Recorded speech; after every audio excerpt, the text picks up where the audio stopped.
Sejam sempre bem-vindos a mais uma aula do Ciência Milenar Indiana. Hoje nós vamos falar sobre a inteligência do cosmos e a sua relação com a mente individual. Como funciona o universo? Como podemos dizer que o universo é inteligente, consciente? O que é a mente humana? Esses são os tópicos da aula de hoje, que nós vamos tentar responder através do conhecimento da antiga Índia milenar.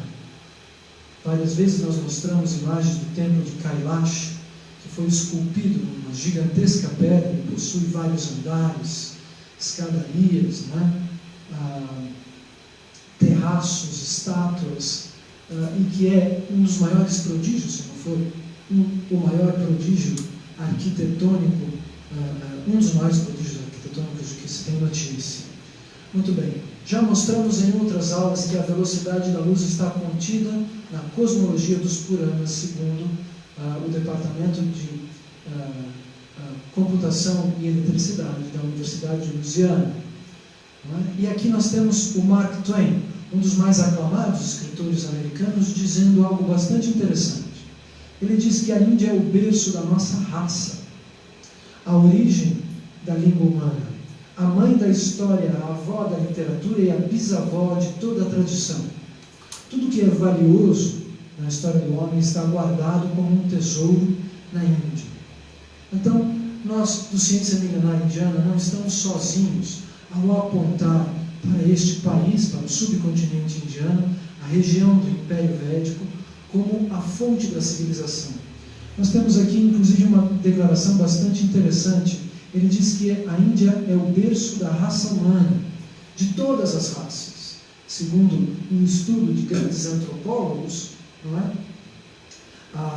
A Índia possuía pessoas de todas as cores, de todas as etnias, já há mais de 5.000 anos atrás. Muito bem, já dissemos que é nesta literatura que entramos em contato pela primeira vez com conceitos tais como chakra, prana, espírito, lei do karma, o dharma, a reencarnação, a geometria e as mandalas, a criação do universo, a existência de outros planetas, uma ética, uma moral, o controle das emoções, descrito no Bhagavad Gita, é algo bastante interessante de que nós vamos falar nessa aula. A existência de uma realidade, de um universo espiritual, a ilusão de Maya, a iluminação e o próprio conceito de Deus aparecem pela primeira vez nesta literatura. E há algo único e inédito dentro das páginas dos Puranas, do Bhagavad Gita, dos Upanishads, dos Vedas em geral: a autorrealização. Nenhuma outra filosofia fala tão claramente do objetivo da alma individual. Segundo os Vedas, nós existimos para alcançar uma forma espiritual eterna. O nosso corpo material é como uma larva, a larva de uma borboleta, que na verdade desabrocha no final do samsara, no final do ciclo de todas as nossas vidas individuais, dando espaço, dando vazão a uma forma espiritual latente, de certa maneira, dentro da nossa alma. Nós vamos entender este e outros aspectos durante a aula de hoje. Já explicamos que a língua sânscrita é a mais profunda e perfeita língua da humanidade e que ela foi apontada pela NASA. A NASA chegou a negar isso sucessivamente, mas aqui nós temos um artigo assinado por esse Rick Roax, que é um pesquisador e jornalista ligado à NASA, afirmando que a inteligência artificial pode funcionar de maneira mais eficaz se os robôs utilizarem a matriz da língua sânscrita. Aqui, por exemplo, o jornal inglês Daily Mail falando sobre a febre do sânscrito na Alemanha. 14 universidades ensinam esta língua antiga na Alemanha. Para quem quiser verificar o link, vai perceber que há uma verdadeira corrida. As aulas estão lotadas e os alunos estão saindo pelas janelas das salas de aula. Muito bem. Por que o sânscrito é considerado uma língua superior? Explica este outro site. Nós já falamos sobre literatura e espiritualidade, agora nós vamos tentar entender outro assunto. Não é? Na aula Literatura e Espiritualidade já explicamos que há uma relação entre a inteligência universal e a linguagem. O universo não é somente capaz de fórmulas matemáticas, leis ligadas à física, mas também ele é a fonte de todas as línguas que se manifestam dentro da civilização. Não é? A civilização é fruto da natureza, a natureza é fruto do universo, portanto o universo fala as línguas que os humanos falam. Muito bem, mas o que é este universo? A Brahmanda, como dizem os Vedas, ao nosso redor. A bolha cósmica que nos circunda. Perdoem, eu estou confundindo aqui o controle. Qual a relação entre a mente humana e o cosmos? Alguns de vocês já devem ter ouvido falar nesta famosa frase da literatura original. A mente está no mundo e o mundo está na mente. E as pessoas imaginam que elas estão projetando a realidade como se tratasse de um holograma. Né? Essa ideia de que nós estamos produzindo literalmente o universo não é exato, pois de tal maneira nós teríamos que nos identificar com a própria fonte da realidade. Nós vamos tentar explicar o exato significado desta frase durante a aula. Já falamos em outras ocasiões que o universo está organizado, né, num espaço temporal. A famosa, assim chamada New Age, né, fala muito de uma geometria sagrada. Porém, este conceito já está contido nas primeiras escrituras do mundo, e inclusive a espiral de Fibonacci já foi estudada por um matemático védico milhares de anos antes da existência de Fibonacci e da civilização europeia ou italiana, de onde vem este nosso conhecido matemático. Gopala Ramachandra é um dos matemáticos que postularam esta lei dentro da literatura védica muitos e muitos milênios atrás. A origem do famoso cubo de Metatron, como as pessoas o chamam na Nova Era, não passa de uma yantra famosa, não é? De uma mandala ligada à literatura original, chamada Yantra de Krishna. Não é? A espiral, na verdade, é uma declinação dos cálculos, uma união dos pontos, não é? Que são consequências desta geometria eterna descrita na literatura indiana. Então, a flor da vida, ou outros termos utilizados hoje em dia, na verdade dizem respeito digamos, a concepção geométrica e matemática, não é? Daquilo que a literatura original chama de a flor de lótus, que brota do umbigo de Deus. Não é? Então há, tanto na realidade material quanto na realidade transcendental, uma estrutura geométrica que organiza diferentes níveis de tempo, diferentes níveis de espaço, para a manifestação das realidades existentes. Muito bem. A mente se relaciona com o cosmos, mas de que maneira? Os Vedas ensinam que há uma relação direta entre estas duas realidades. Né? Nós temos o universo ao nosso redor, com seus níveis galácticos, como explica a literatura original. Temos a nossa caixa crânica, o nosso cérebro, que é, segundo a ciência contemporânea, do tamanho dos nossos 2 punhos juntos. Não é? Então, se vocês medirem com as mãos, vocês vão ver quão pequeno é, na verdade, a massa cerebral, né?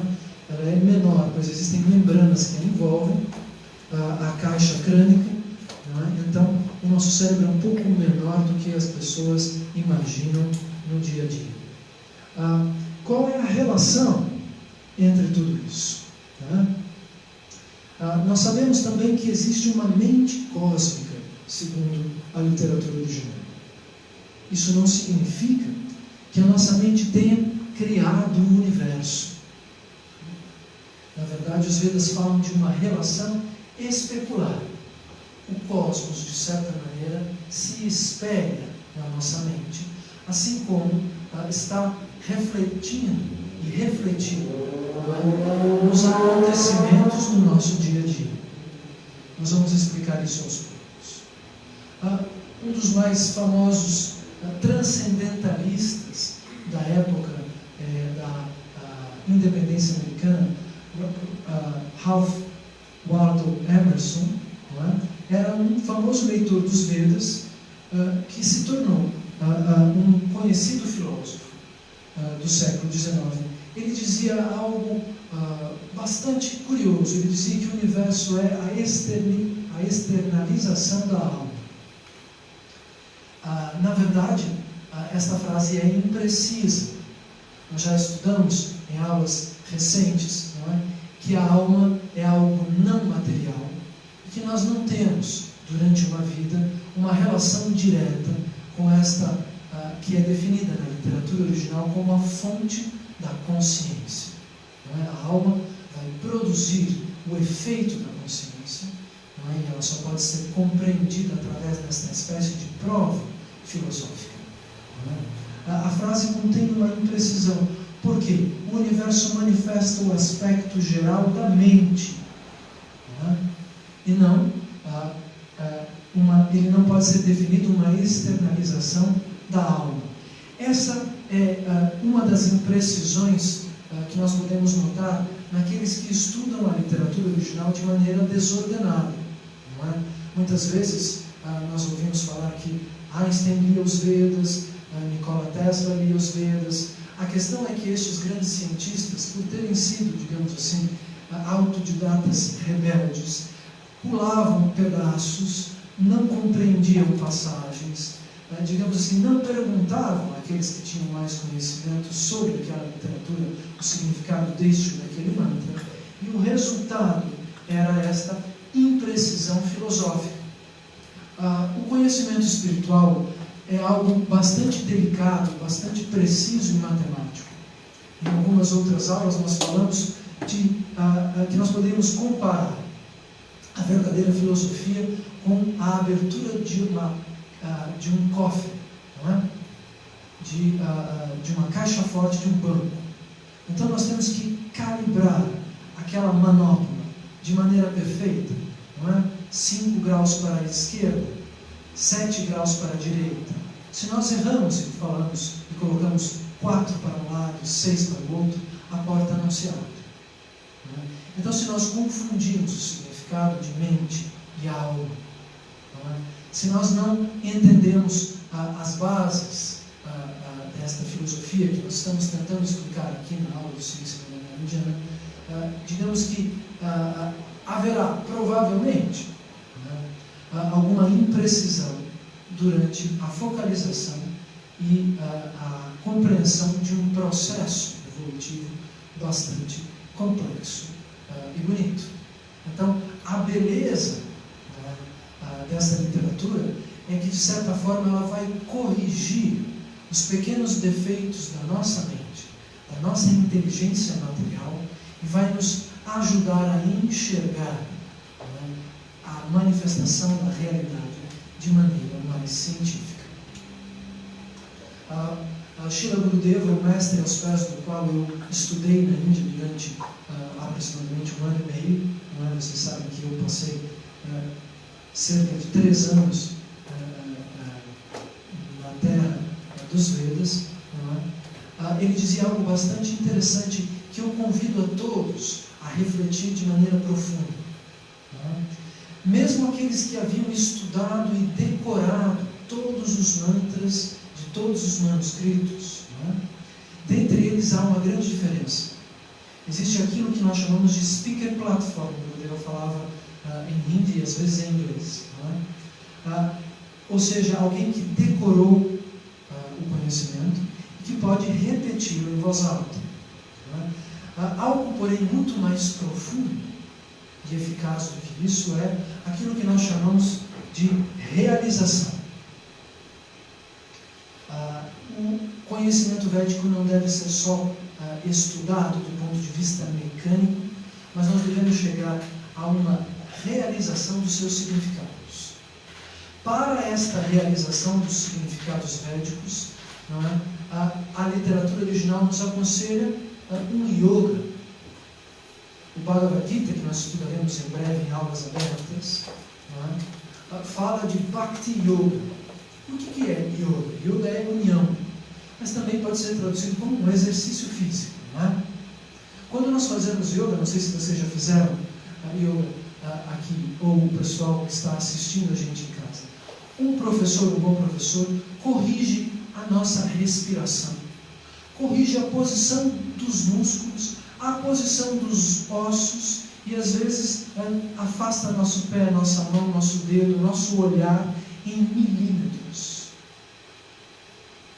Nós estamos falando de um processo que requer um mergulho, não é? Dentro de uma meditação, um exercício, uma yoga ligada à devoção, ao amor pelo infinito. Isso é o que guia o processo filosófico.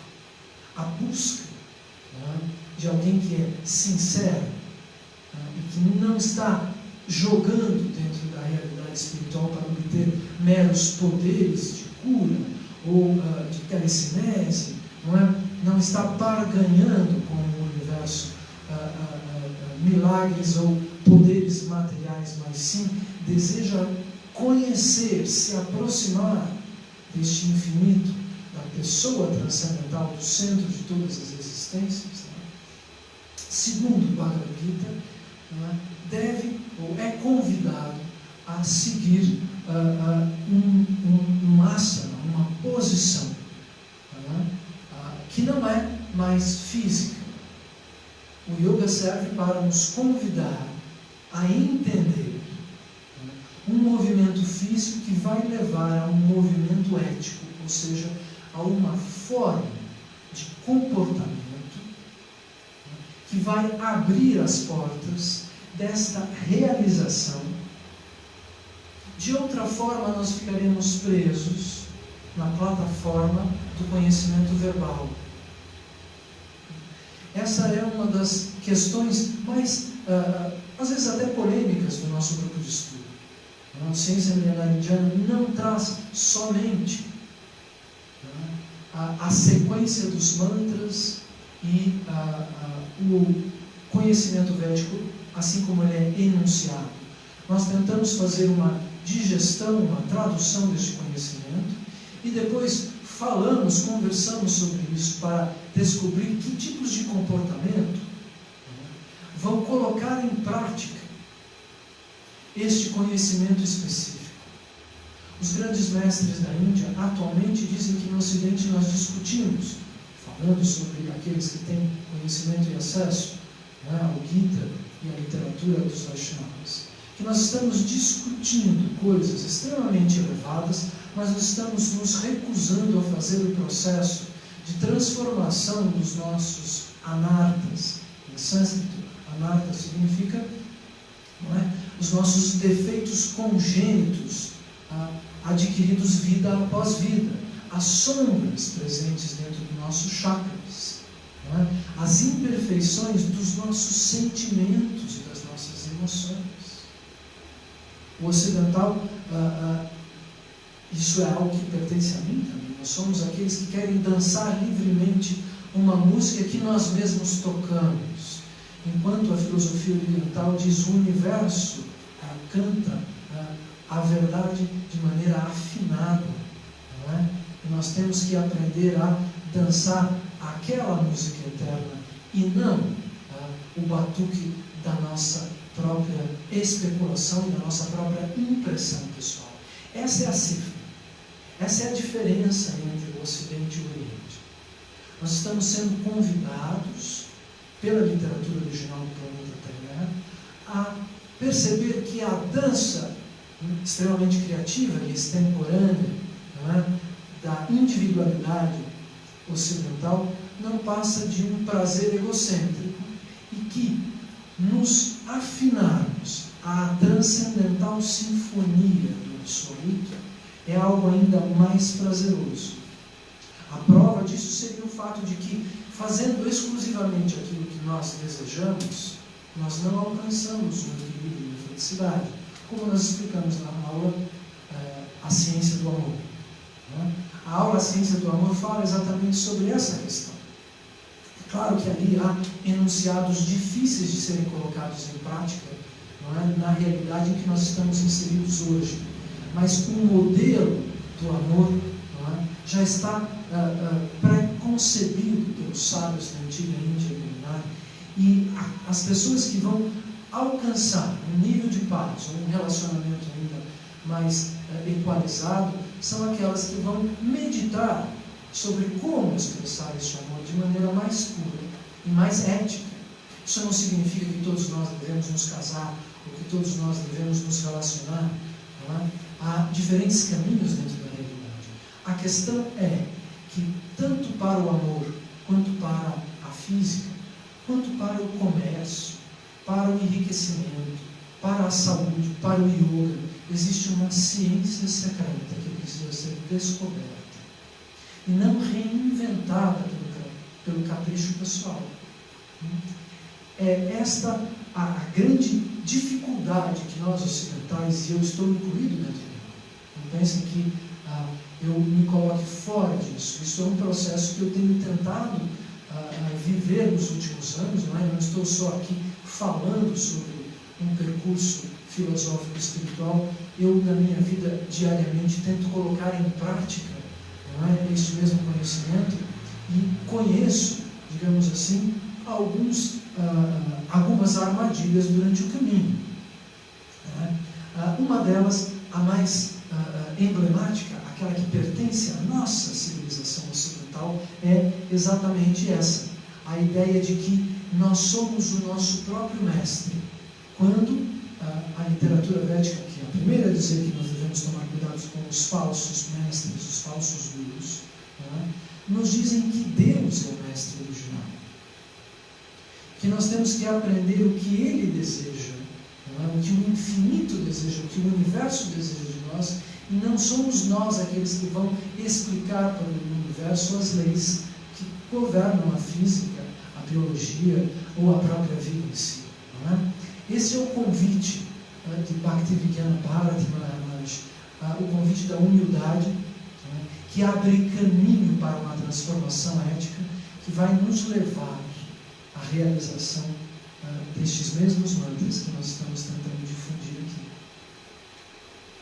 Então, a propósito destes mantras, nós vamos pronunciar agora o mantra que nos conecta a estes grandes sábios e que agradece a eles pela manutenção deste conhecimento de maneira intacta, o desejo de especular, de recriar através das nossas impressões pessoais. Qualquer tipo de teoria também se manifesta no coração dos indianos, não é? Mas os grandes gurus são como, eu às vezes descrevo como ninjas, como grandes karatecas, como grandes yogis, que são treinados para compreender aquilo que é absoluto e que nos ensinam esse treinamento com paciência, mas também, às vezes, com rigor, para que nós alcancemos as atitudes que vão abrir o processo no nosso coração. Então, aos pés de lótus, aos pés de flor de lótus, aos pés de perfeição, daqueles que não estavam interessados em manipular seus discípulos, que não estavam falando de espiritualidade para acumular riquezas, nós, do Ciência Indiana, prestamos nossas reverências.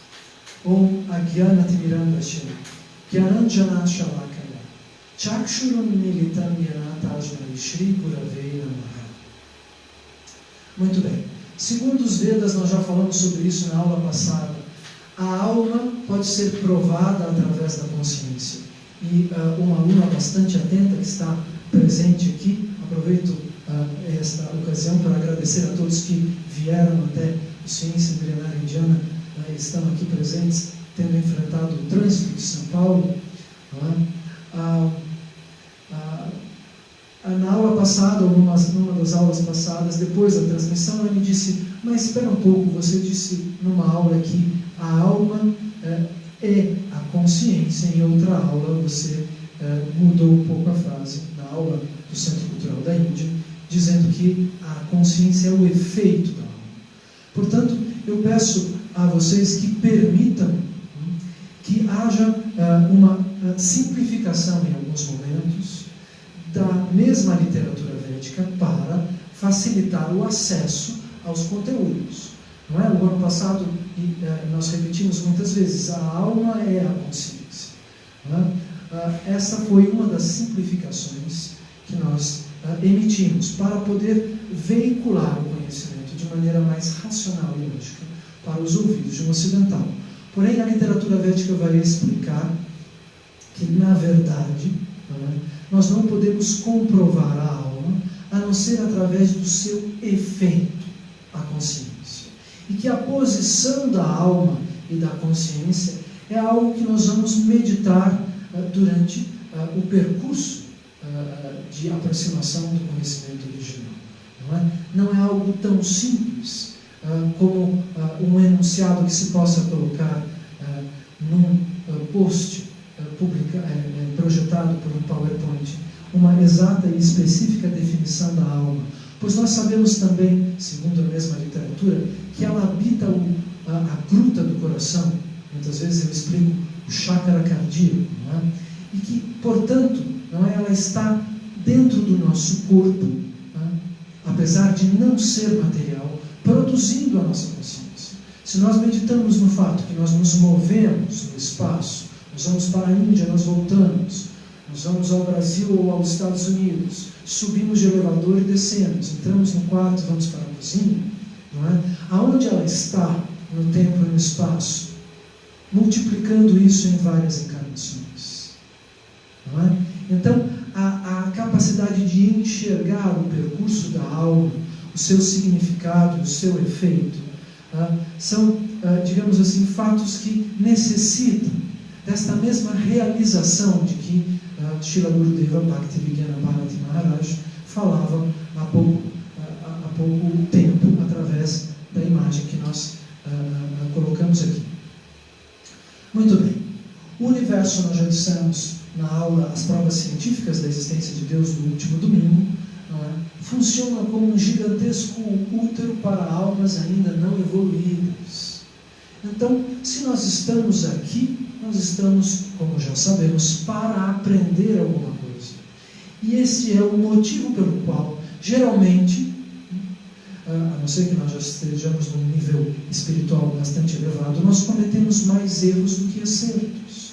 Isso é uma forma, não é, da misericórdia do absoluto, do infinito, que nos dá a oportunidade de errar para nos corrigirmos. Ou seja, um método para nos livrarmos da ignorância, descartando atitudes e comportamentos que não são tão perfeitos quanto outros. Não é? Então, o universo material, em suas dimensões, a literatura védica fala de níveis galácticos. Não é? Nós ouvimos também falar de diferentes atmosferas, não é? Diferentes níveis de espaço temporal. Os Vedas são a fonte da teoria da relatividade do Einstein, que vai nos dizer, somente no século passado, que o movimento no espaço corresponde ao movimento no tempo, como nós já explicamos em várias outras aulas, não vamos repetir aqui, não é? Que existem realidades diferentes, não é? O universo é feito de mundos, atmosferas, onde a alma vai aprender a distinguir a diferença entre o bem e o mal, além das aparências desta atmosfera, não é? Além, inclusive, das nossas próprias emoções. A literatura original vai nos dizer que amor e ódio, que atração e repulsão, simpatia ou antipatia são aspectos materiais e que a transcendência está acima, inclusive, do que a gente sente no nosso coração. Este é o grande truque, esta é a grande dificuldade explicada no Bhagavad Gita, uma delas, não é? De que aquilo que nós pensamos e sentimos está sendo irradiado pelos grahas do cosmos. Nós vamos entender o que isso significa. A palavra graha significa aquele que limita. Não é? Nós vamos agora em Avaré, no dia 1º de outubro, transmitir de lá uma aula sobre a astrologia e a ciência. Não é? Uma aula que nós já demos aqui, mas que por algum defeito técnico se perdeu na internet. Muito bem. Um planeta, segundo a literatura original, é como uma gigantesca válvula que vai limitar a radiação de específicas aptidões, de específicas bênçãos para cada indivíduo. Portanto, as nossas emoções vão depender de que tipos de planetas estão posicionados irradiando diferentes impulsos para cada um de nós, de acordo com a posição geométrica desses planetas no momento em que nascemos. Então, isso já foi explicado na aula da astrologia e vai ser explicado novamente na próxima terça-feira, neste mesmo horário. Muito bem. Então, a minha emoção depende dos planetas que envolvem a minha pessoa no momento do meu nascimento. Devo seguir todas as minhas emoções para alcançar aquilo que não é material? Como fazer isso, não é? Diz respeito ao processo explicado no Bhagavad Gita. Nós temos à disposição de vocês, aqueles que quiserem colaborar conosco, não é? O Bhagavad Gita como ele é e o Tesouro Oculto do Doce Absoluto. Vocês podem mandar um inbox para o Ciência Indiana, não é? E adquirir conosco estes 2 volumes para participar do nosso curso gratuito sobre o Bhagavad Gita, não é? Pois aqui está explicado o mistério das emoções e o controle dos nossos sentidos. Não é possível falar disso em pouquíssimas palavras, isso requer um yoga processo. Muito bem, então, além da aparência das coisas, a alma é convidada a entender a essência eterna da manifestação do cosmos. O universo também é descrito como uma bolha gigantesca de ilusão. Sócrates, que, a meu ver, estudou em Takshashila, na Índia, pois a universidade estava aberta, muitos gregos estudaram lá, tais como o próprio Pitágoras estudou lá. Há muitas indicações a esse respeito. Não é? Falava que o Sol era uma fogueira ilusória dentro de uma gigantesca caverna. Não é? Que o astro-rei era uma ilusão material. Este conceito é um conceito védico. O universo, este útero gigante para almas ainda não evoluídas, simula realidades mais ou menos próximas do absoluto, da verdade infinita. Espero que vocês tenham feito as pazes com as palavras do dicionário nas nossas aulas passadas, nos dando a oportunidade de experimentar o valor real e fictício das manifestações ao nosso redor. Então, o que é ter um corpo, o que é ter aquele diferente corpo, o que é ser uma árvore, o que é ser uma estrela, o que é o oceano, qual é a minha relação com isso tudo, não é? Nós estamos sendo convidados a entender o que está por trás desse mecanismo. O universo também, além de um útero, ou além de uma bolha de ilusões, poderia ser definido como um convite a respondermos o enigma da existência. A literatura original fala do semideus Brahma. Então, a pronúncia correta é Brahma e não Brahma. Eu coloquei em português um acento ali para ajudar na sua pronúncia. Ou seja, segundo a literatura védica, tudo no universo é personificado, inteligente. Então, como nós podemos entender isso? Existe uma consciência responsável pelo Sol, existe uma consciência responsável pelo ar, existe uma consciência responsável pela água, existe uma consciência responsável pelo fogo. Não é difícil de compreendermos isso. As leis que governam o fogo são diferentes das leis que governam a água. Não é? Se a mesma entidade tivesse que, dentro da realidade material, orquestrar a química da água e a química do fogo, talvez nós estaríamos diante de uma grande confusão. Não é? Eu estou simplificando muito essa explicação, mas para dar acesso a esta maneira de enxergar a realidade. Muito bem. Segundo os Vedas, o universo inteiro também tem um ego, um eu, um ponto central, uma identidade, uma personificação.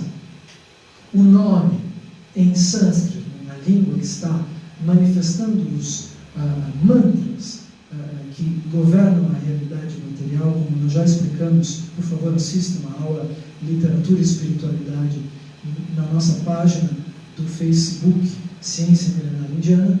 Não é? Esta mesma inteligência que manifesta o Om, a sílaba em sânscrito que define, não é, o bóson de Higgs e as subpartículas atômicas, está governando os mecanismos da realidade material. E quem é esta personificação? Ela é Deus? Não. Por quê? Porque o universo material tem começo, meio e fim. Ele é uma manifestação material, provisória. Portanto, o arquiteto desta bolha de ilusões, deste grande enigma, deste gigantesco sonho que nós estamos atravessando, também faz parte de uma ilusão material. Ele é algo que existe dentro de uma realidade provisória e não eterna. Por quê? Porque aquilo que é eterno não tem começo, meio e fim. Como o universo tem começo, meio e fim, o Sol, o seu corpo, o meu corpo, uma casa, um objeto material, nós somos considerados provisórios, ilusórios, temporários. O universo material, por ser temporário, possui um ego provisório, um falso ego, um ahankara, se diz em sânscrito, que é eternamente, para todos os universos que se manifestam, nós vamos ver quantos existem hoje e explicá-los melhor, é eternamente denominado de Brahma. Brahma não é o nome de alguém, mas uma posição dentro do cosmos. Segundo os Vedas, é o próprio Supremo que vai empoderar, encarregar esta jiva, esta alma, esta consciência, que é igual à nossa, segundo os Vedas, mas que está numa posição kármica muito mais elevada do que a que nós estamos experimentando no momento, não é? A arquitetar a junção dos átomos, o funcionamento das moléculas, a geometria do cosmos, a existência da física quântica, da matemática, da química, todos os aspectos da realidade material são orquestrados pelo Brahma. Não é? O Supremo pessoalmente não vai colocar a mão na matéria para realizar as realidades que nós conhecemos ao atravessar o samsara. Não é? Isto é um serviço delegado, não é? Algo que foi concedido, um empoderamento a uma alma que alcançou um nível de pureza bastante superior ao nosso. Aqueles que já estão estudando há algum tempo poderiam perguntar, mas ele já fez Bhakti, ele estuda o Bhagavad Gita? Esta é uma outra pergunta. Não é? Segundo a literatura védica, o Brahma é a primeira alma, a alma mais piedosa, de uma manifestação universal precedente que não alcançou a liberação transcendental, a autorrealização. Então, de certa maneira, ele poderia ser visto como o último dos bhaktas, não é? Ou o primeiro daqueles que ainda estão presos no karma. A nosso nível de respeito, a todas as entidades vivas, nos sugere que devemos respeitar a consciência deste universo, né, como algo muito elevado. Né? Mas a sua relação com a devoção ao Supremo está sendo manifestada durante a existência deste universo, como nós estamos aprendendo na literatura védica. Se conseguirmos avançar com as aulas, falaremos disso mais adiante. Muito bem. Já explicamos que o Om se transmite em ondas, não é? Essa é uma outra simplificação das aulas do ano passado. Não é o Om espiritual que vai gerar as partículas subeletrônicas, mas a sombra desta vibração eterna que vai projetar ondas eletromagnéticas na matéria. Isso requer um conhecimento ainda mais profundo. Então, portanto, por hora, vamos entender que o Om vibra, a sua vibração manifesta linhas, ondas eletromagnéticas, ondas sonoras, que vão gerar tanto as linhas da geometria do espaço, este é o éter, quanto os primeiros átomos, os átomos mais leves, não é? Que acabam nascendo do encontro intraenergético destas mesmas linhas, os gases. A literatura védica diz que o éter dá ao universo o dom da audição. O Brahma vai escutar a vibração do Om, né, e vai enxergando aos poucos estes níveis e vai percebendo estes sentidos que se manifestam através deste som primordial que a suprema personalidade do absoluto, Deus, emana da sua realidade não material, da sua realidade absoluta. Muito bem. O éter dá ao universo o dom da audição, o ar dá ao universo o tato. Quando nós saímos da água do mar, nós sentimos a brisa quente que sopra sobre a nossa pele, não é? É o ar que vai manifestar dentro do universo a percepção do próprio Brahma e, por consequência, a percepção de todos os seres que se manifestam dentro da natureza cósmica, o tato. O fogo dá ao universo a visão. Então, quando se acendem as estrelas, o que a gente acende quando a gente acende o fogão? O gás. Então, quando os gases se manifestam, não é? As estrelas vão se acender dentro da realidade material. Portanto, não é? Agni vai dar ao universo a visão. A água, Varuna, vai dar o paladar. A água é aquela que carrega o sabor. E a terra vai dar o olfato ao universo material. Isso também diz respeito, está relacionado à tabela periódica, que foi inspirada no sânscrito, como nós vamos ver nas próximas aulas. Muito bem. Então, os Vedas confirmam que o universo, esse gigantesco relógio vivo, feito de atmosferas em rotação, não é? Possui as mesmas dimensões que a física quântica tem apontado, que a matemática e a física quântica têm apontado ultimamente. Esta realidade criada pelo Brahma tem 14 níveis planetários, 7 níveis inferiores à Terra, ou seja, planetas que não recebem radiação solar. O nosso plano terrestre, não é, estaria, digamos assim, numa faixa intermediária, e isso é negado pela ciência. Mas qual é a prova de que nós estamos numa faixa intermediária? A nossa vida é metade sintonia e metade confusão, metade prazer e metade dor, metade felicidade e metade angústia, mais ou menos dependendo da distribuição kármica e das bênçãos que cada um recebe do DNA ou do cosmos. Nós vamos falar disso na próxima aula. Muito bem. Então, tudo está sendo orquestrado pelo Brahma de dentro da estrela mais alta do cosmos, Brahmaloka. A primeira estrela a se acender dentro da realidade universal é a morada desta personificação que a literatura védica chama de Brahma. Portanto, ele é o eu responsável pelo primeiro astro, pela primeira estrela, pelo primeiro planeta, pela primeira realidade, pelo primeiro Groha, não é? A se manifestar dentro do nosso mundo material. Por que eu disse Graha? Eu disse que em sânscrito Graha significa limitador, não é?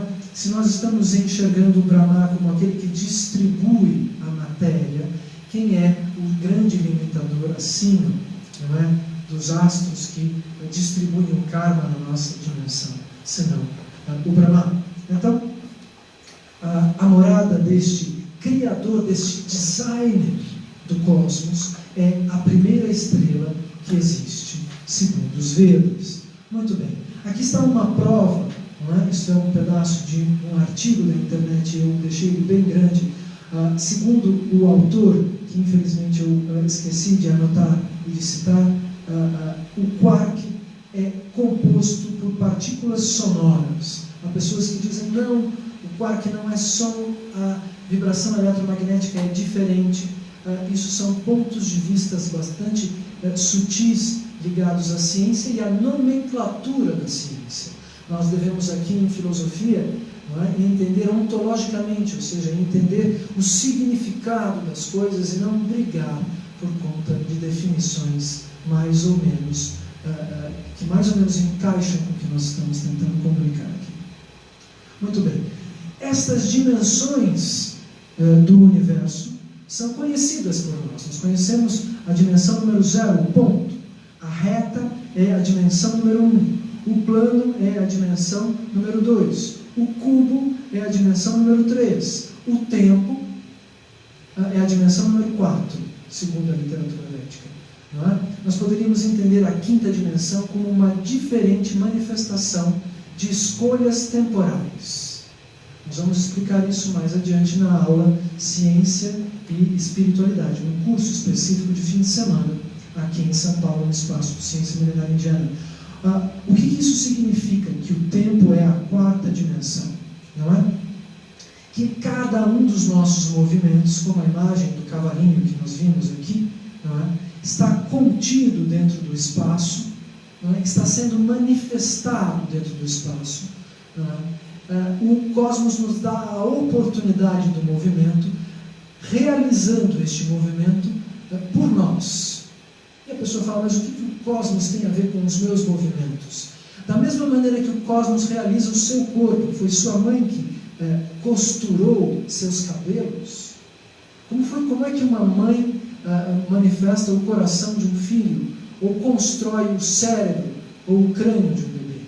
Não é? Isso acontece através das radiações cósmicas que atravessam os chakras humanos, não é? E que usam a matéria-prima dos átomos, das moléculas do corpo, do carbono, do corpo da mãe, para esculpir os órgãos dos filhos. Na verdade, a mãe é como uma incubadora, não é, de um processo que acontece através das potências universais. Da mesma maneira, o tempo é como uma incubadora que vai manifestar os nossos movimentos para que a alma, piloto, corpo, material, tenha a oportunidade de se mover nesta dimensão espaço-temporal do cosmos.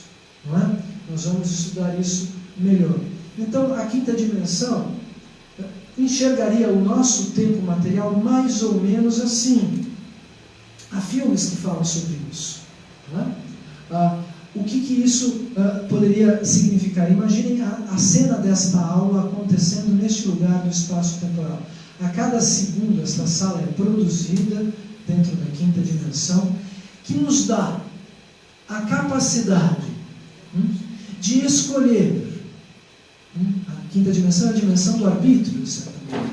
Se eu vou mover a mão para este lado, se eu vou continuar assistindo a aula, se eu vou me levantar, se eu vou entender ou não. Então, o tempo diante de nós não é uma linha reta, como ele seria no passado. Diante de nós, ele é uma múltipla escolha, não é? Produzida pelo próprio universo.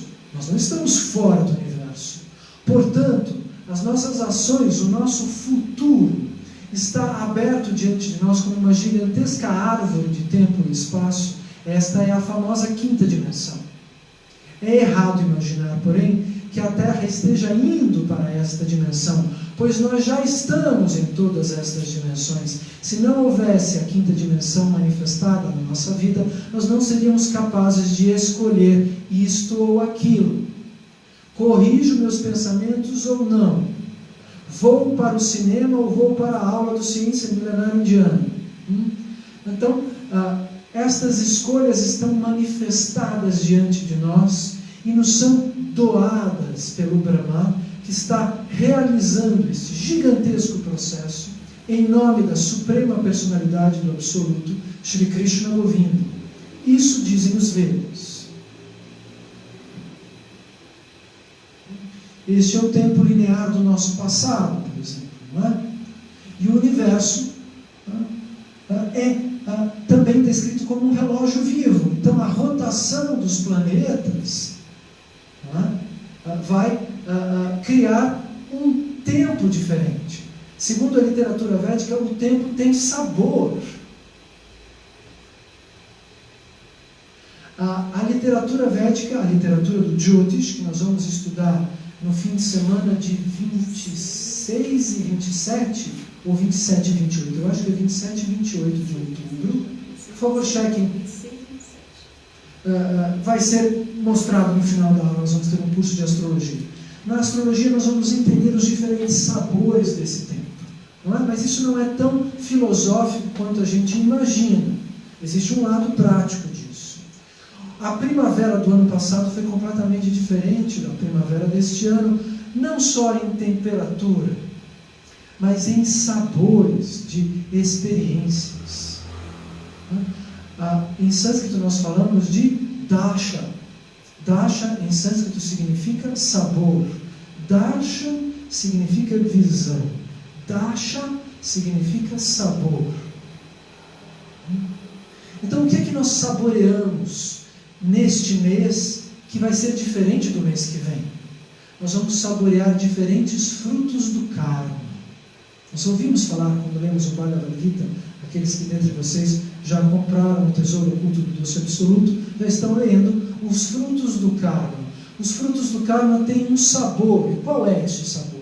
Os eventos. Ele está sendo formado, esses sabores são formados pelos eventos do dia a dia, pelos testes, pelos obstáculos que nós vamos ter, pelas alegrias, pelas tristezas.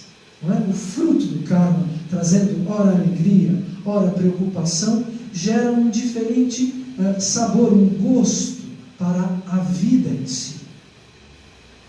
Entendem? Como é que nós podemos datar a literatura védica como sendo muito anterior a mais de 5.000 anos atrás? Porque nos textos originais nós temos a posição dos planetas que, colocados em computadores ou nas mãos de grandíssimos astrólogos, medem. Hoje nós estamos aqui, as estrelas estavam nesta posição descrita nos Vedas aqui, 10.000 anos, 15.000 anos, 45.000 anos atrás. O relógio do universo é algo real. O que vocês estão admirando de noite quando se deitam num jardim para olhar as estrelas ou na praia, não é? É um gigantesco relógio vivo, criado por alguém. Os relógios não explodem do nada, não é? Nós já falamos sobre isso nas aulas anteriores. Muito bem, aqui não está muito visível, ainda bem que eu coloquei duas imagens. Vamos entender a forma de um planeta. Por que a literatura védica, vamos deixar aqui a parte central de lado, por que a literatura védica fala, não é, de que os planetas são flores de lótus? As pessoas brigam muito sobre a forma da Terra, não é? Essa daqui é a órbita de Vênus, não é, no ano de 1961 em relação à Terra. Então, se você vê a estrela, não é, que às vezes a gente chama de estrela d'alva, a estrela Vênus, num ponto do céu hoje, amanhã ela vai estar aqui, depois de amanhã ela vai estar aqui, depois ela vai estar aqui, depois ela vai estar aqui, depois ela vai estar aqui, e ela vai percorrer, não é, esta forma geométrica, dia a dia se movendo, não é, nesse gigantesco lustre de planetas que está rodando sobre a nossa cabeça. Muito bem. O que significa isso?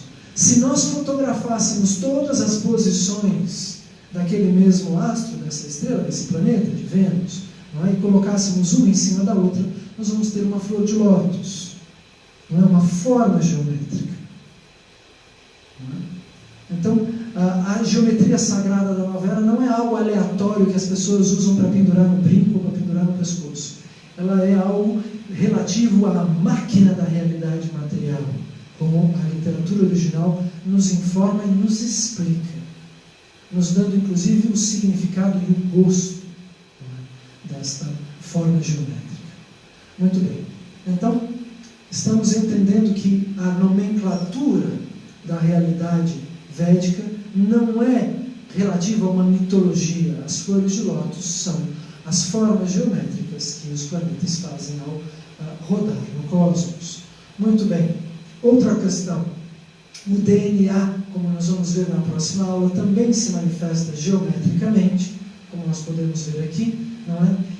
E se relaciona, como nós vamos entender melhor, com a emanação dos chakras.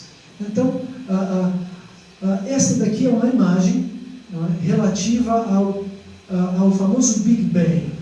Nós já corrigimos o Big Bang, nós chamamos o Big Bang de Big Om. Não é?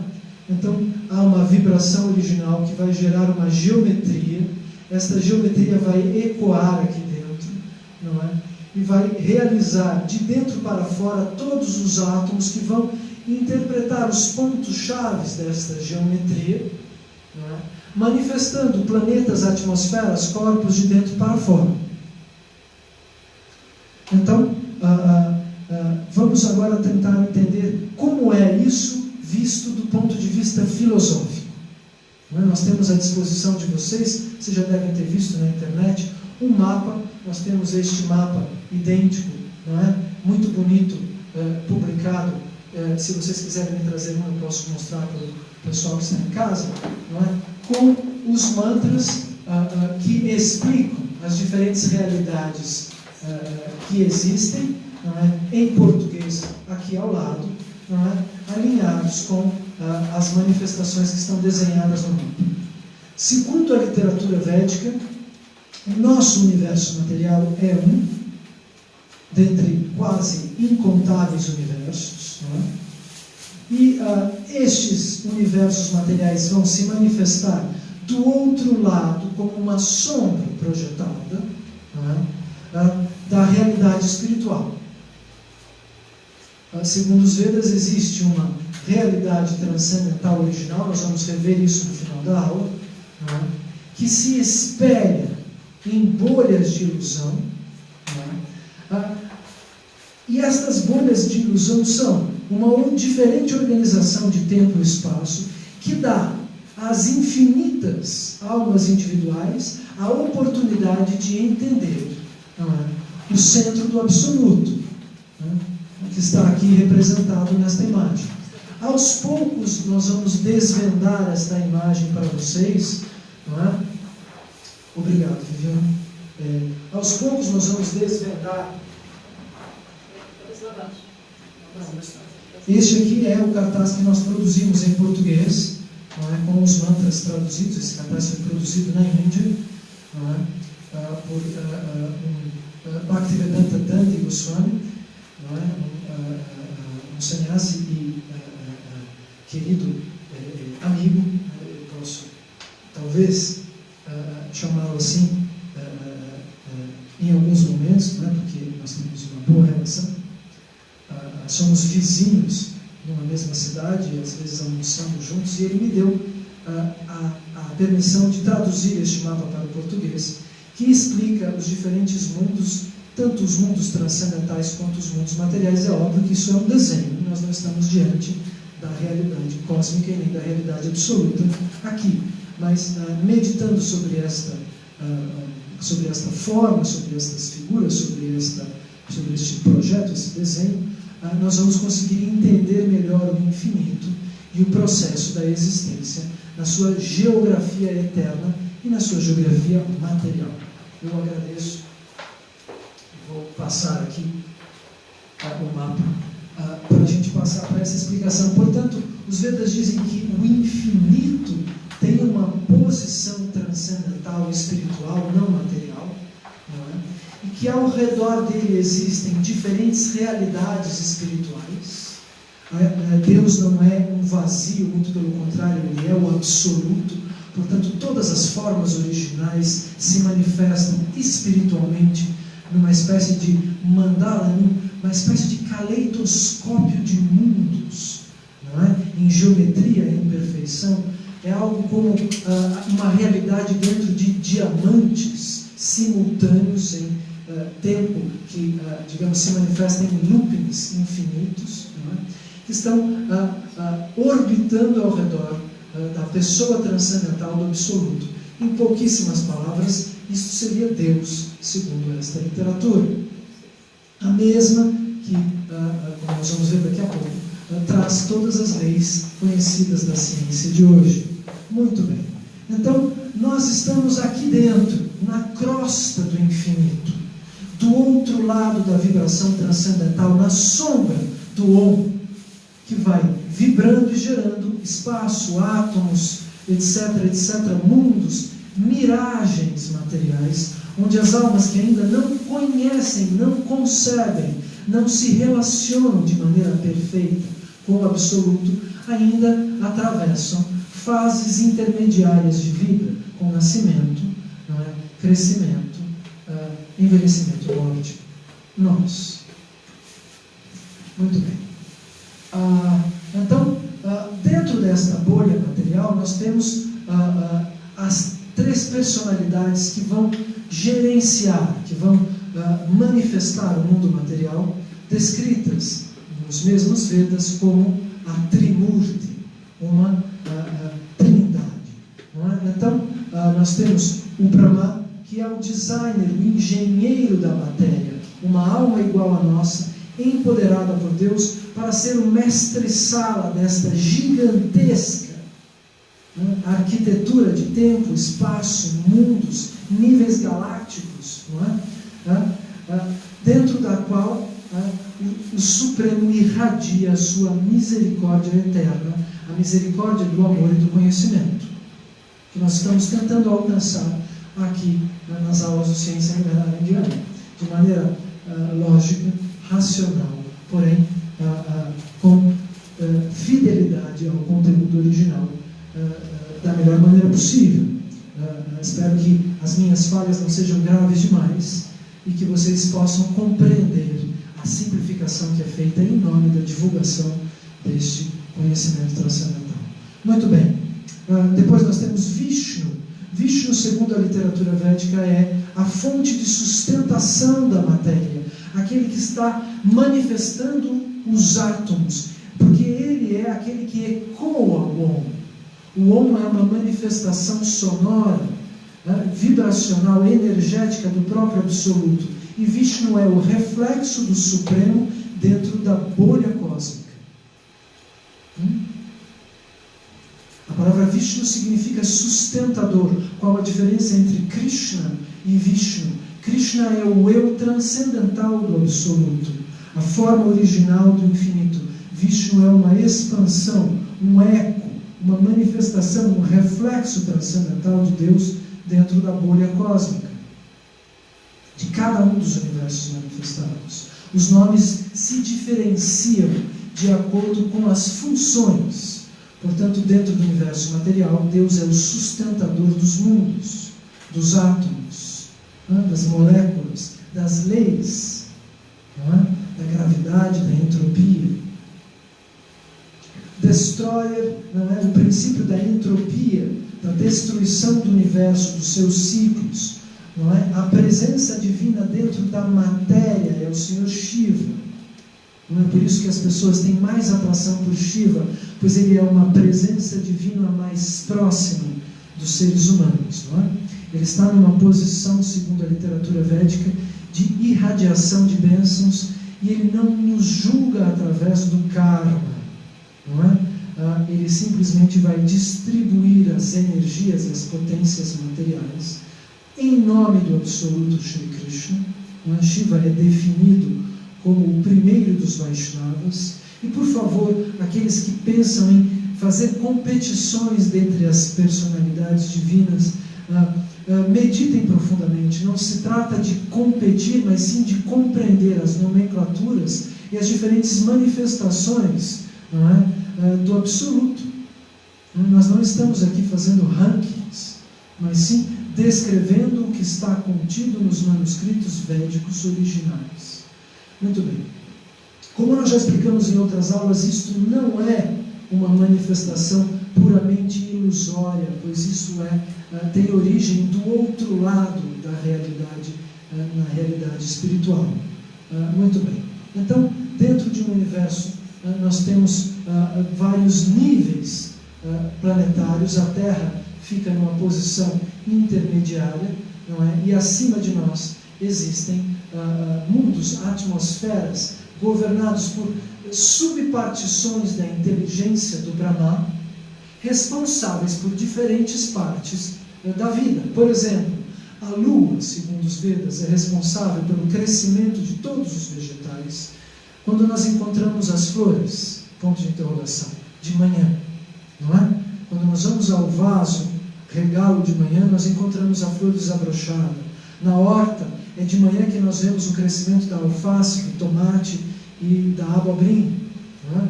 Então, isso ocorre porque a lua irradia o soma, o nutrimento das plantas e um nutrimento também que atinge o corpo humano. Segundo a literatura original, é benéfico tomarmos banho de lua, na lua crescente e na lua cheia, pois ela está irradiando o soma. Quando ela está minguando na lua nova, o soma está decrescendo e nós estaríamos perdendo esta linfa que chega da lua, que também está, segundo a literatura original, manifestando e sustentando a mente de cada ser vivo que existe. A lua não é simplesmente um objeto, um enfeite do cosmos, mas ela é uma fonte de radiação do nosso nível mental. O Sol é fonte de radiação da nossa energia física, não é? Do calor que nos alimenta e do nosso nível digestivo.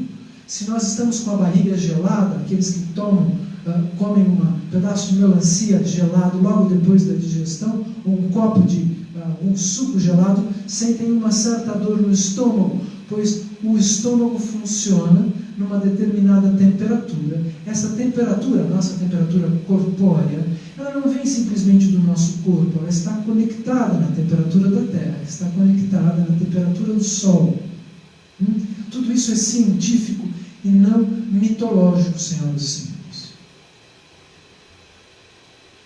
Então nós temos nomenclatura nos Vedas para cada um dos subníveis infernais nas profundezas abaixo do planeta Terra, não é? Nós temos os nomes dos subníveis e das inteligências que governam a realidade cósmica.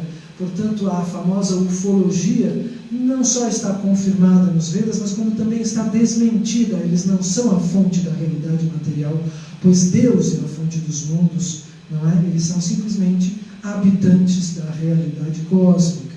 E isso não significa que eles sejam mais éticos do que nós. Prestem atenção. Muito bem. Então, a estrela polar, segundo a literatura védica, é o pivô do nosso nível galáctico. Os seres humanos conseguem enxergar praticamente somente até aqui, segundo os Vedas. O resto há um efeito de espelhamento dentro do cosmos. Eu ainda preciso estudar isso com mais com profundidade, portanto, perdoem alguma imprecisão. Porém, as estrelas que nós vemos, segundo a literatura, estão rodando ao redor da estrela polar. E alguém poderia dizer isso, mas isso me parece mitológico, não é? Eu vou mostrar imediatamente para vocês. Opa, onde está? Mais para frente, não vou pular a aula toda porque vai ficar complicado, uma foto onde nós podemos enxergar isso. Muito bem. Este nível que nós vimos ali, não é? Nada mais é do que daqui até aqui. Praticamente a bolinha do laser manifesta este centímetro, é onde está, se eu não me engano, Dhruvalok, a estrela polar. Isso aqui está aumentado em escala aqui, não é? Deixa eu ver se Dhruvalok está aqui. Me perdoem se há imprecisões na minha aula. Eu vou repetir outra coisa para vocês que eu já disse em outras vezes. O nosso trabalho é um trabalho de ontologia. Nós estamos tentando decodificar o tudo para explicar de maneira específica. Onde está? Dhruva Loka, aqui. Então pera um pouquinho, Dhruva Loka está aqui. Então ela está exatamente aqui. Esta é a estrela polar. A nossa realidade terrestre está neste nível, segundo este mapa. Então isso aqui está aumentado aqui. Opa! Então, este é a nossa capacidade de enxergar o cosmos manifestado. Tudo isso que está aqui em cima, segundo a literatura védica, é invisível aos olhos humanos por constituição.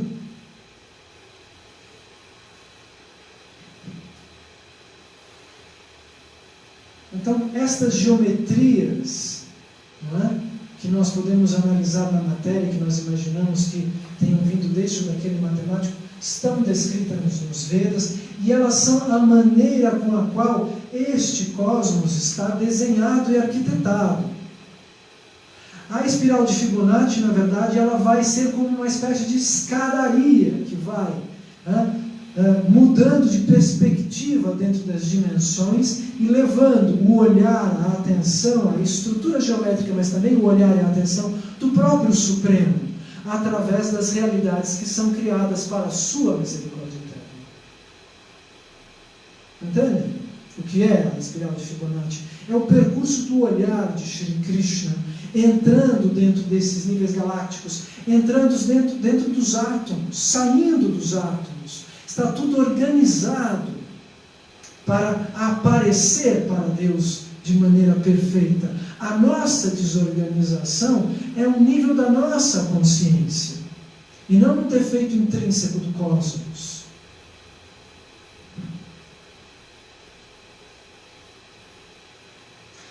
O Senhor Brahma medita, uma vez que ele nasce dentro da primeira estrela da realidade material, ele vai meditar nos aspectos deste Om, desta geometria, e vai calcular se daqui até aqui nós temos uma linha, daqui até aqui a outra linha, as duas linhas têm a mesma medida, eu vou entender isso como um. Esta medida se repete, este é o fundamental. Duas medidas dessa na diagonal daquela outra forma, criada pela vibração transcendental do Om, formam o 2. Ele vai entendendo a matemática, que vai sustentar a realidade material. Isso é o que significa a meditação no Om. Um dos significados da meditação no Om. Então, o Senhor Brahma vai entendendo esta vibração, mentalizando isso, e o Senhor Vishnu, a potência de Deus dentro do universo material, vai preenchendo esta visão do Brahma, da energia necessária dentro da vibração para sustentar estes átomos, estas órbitas que acontecem, as órbitas dos planetas acontecem nestas formas geométricas. E os próprios planetas em si, as leis são mantidas pelo próprio Vishnu, que o Brahma entende, visualiza, arquiteta, não é? Então aqui há uma espécie de looping temporal. Quando é que ele observa, quando é que ele medita, quando é que ele entende, quando é que ele arquiteta, não é? É um tempo diferente do nosso. Nós estamos falando da primeira estrela manifestada e da personalidade que nasce dentro do seu interior.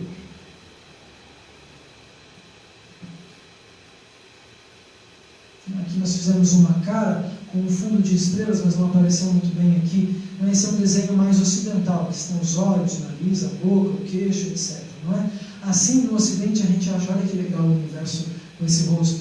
E aí a gente vê o Brahma desenhado segundo uma tradição indiana, e a gente acha estranho e fica indignado. Tem gente que fala, mas como é que eu posso acreditar nisso? Nós estamos fazendo desenhos para compreender. Não é? Os Vedas são claros, o próprio Krishna diz no Gita, estas formas ajudam a pessoa a meditar em mim, meditar no absoluto. Não é? Como é que uma mente material pode alcançar o infinito se ela imagina que ele seja um zero? Não é? O infinito possui tudo que existe, todas as formas pertencem a Deus. Não é? O Brahma, esta personalidade que nasce da primeira estrela, Brahma Loka, dentro do topo do universo material e que enxerga o tempo nas suas flores de lótus, para frente e para trás, ele é, não é? A responsável, aquele que mora na torre mais alta dentro do mundo material. As eras, os ciclos, os buracos negros, as dobras temporais, isso tudo está sob controle, né, pelo Brahma. Ele enxerga de cima. Né? Então, é descrito na literatura védica que ele tem 4 cabeças e as pessoas acham impossível. Não é? Mas nós já dissemos na aula passada, se Deus é aquele que manifesta tudo que existe, quantos rostos humanos ele tem agora? 8 bilhões e não sei quantos rostos, né? Nós estamos de 7 bilhões para 8, parece que em breve. Então, quantos braços, quantos dentes, quantos grãos de areia, quantas estrelas Deus tem? Entende? Quantas cabeças pode ter uma personalidade astral dentro da primeira estrela no nível de densidade, de atmosfera, de espaço temporal completamente diferente e superior ao nosso? Segundo a literatura védica, as 4 cabeças correspondem aos 4 pontos cardeais principais da realidade deste nosso universo. Segundo a literatura, há universos mais complexos. O nosso tem 4 pontos cardeais, não é? O leste, não é? O norte, o oeste e o sul.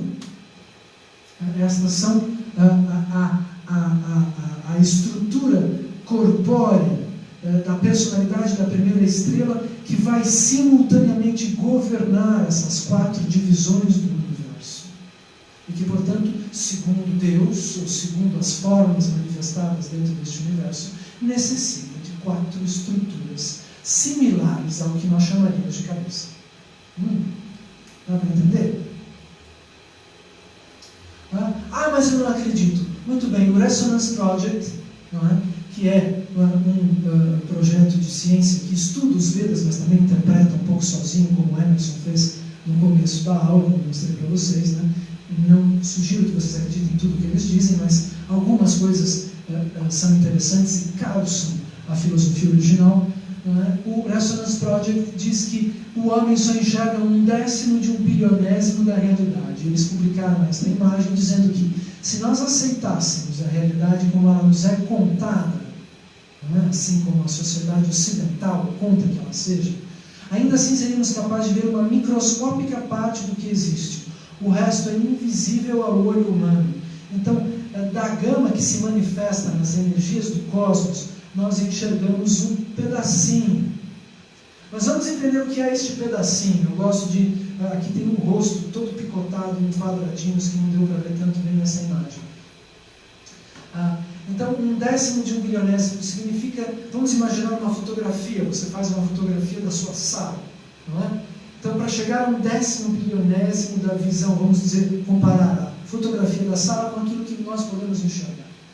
Então, você vai pegar a fotografia e vai cortar ela, não é, em 1000 pedaços, primeiro. Então, o que vai sobrar? Vamos imaginar uma fotografia de 10 por 20. Em 1000 pedaços vai sobrar um pedaço bem pequenininho. Depois você vai pegar este pedacinho que sobrou, este milésimo, e vai cortá-lo em 1 milhão para chegar em 1/1000º. O que sobrar, você vai dividir por 10.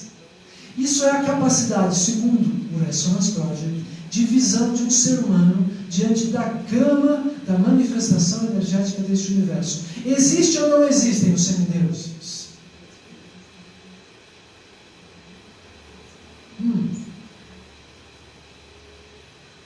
O que você enxerga é parâmetro? A formiga enxerga o prédio? Ela pode até subir no prédio, mas ela entende o que ele é. Um micróbio enxerga um ser humano?